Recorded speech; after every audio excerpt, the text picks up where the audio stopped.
Quand on refuse, on dit non. Je veux que ce soit un clip qui parle aux gens, qui interpelle les gens, qui fasse réfléchir, qui fasse parler, et qui fasse communiquer, et qui fasse, voilà, qu'il y ait un vrai dialogue entre les peuples. C'est un clip qui parle de l'esclavage et qui le met en perspective aujourd'hui. Donc oui, j'ai envie que les gens parlent, j'ai envie que ça discute. Il faut toujours qu'on provoque un peu pour que les gens, pour que les langues se délient. La jeunesse africaine est aujourd'hui dans une dynamique de refus.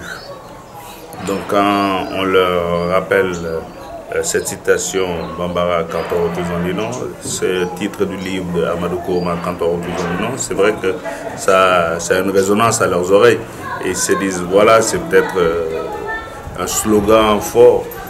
Oui, moi j'ai trouvé que le slogan d'Amadou Kourouma était tellement fort, c'est pour ça que j'ai décidé d'en faire le titre de l'album. C'est vraiment, pour moi, le reflet d'une époque, quoi, tu vois. Quand tu entends ce qui se passe au Mali, au Burkina, en Centrafrique et dans beaucoup de pays africains, les mouvements de la société civile, des activistes, tu te rends bien compte qu'on est dans l'ère du refus.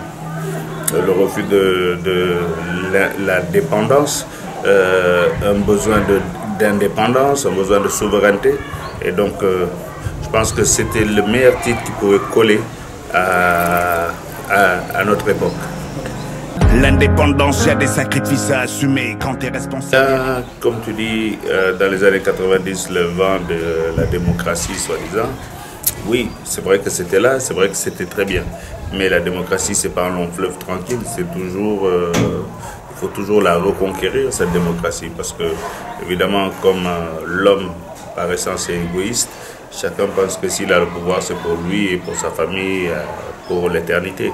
Et donc, chaque fois, il faut rappeler aux gens que c'est encore très fragile. À l'échelle de l'histoire, nous, on est très jeunes, donc c'est très fragile. Et, on s'est bien rendu compte que tout ce qu'on a essayé dans les années 90 a plus ou moins échoué. J'ai dit plus ou moins parce qu'il y a des pays où ça marche très bien. Tu vas voir le Cap-Vert, ça marche bien. Le Ghana, ça marche. Il y a beaucoup d'autres pays où ça marche. Donc il n'y a pas de raison que ça ne continue pas de marcher.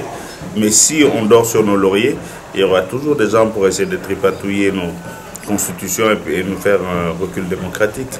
Tous les jours, ils essayent. Et donc tous les jours, on doit leur rappeler que non, non, non, il ne faut pas que ça arrive. Donc c'est notre rôle, nous, en tant qu'artistes, d'éveiller les gens par rapport à cette question. Comme quoi, ce n'est pas un acquis. La démocratie, ce n'est pas un acquis. Elle se consolide à chaque saison.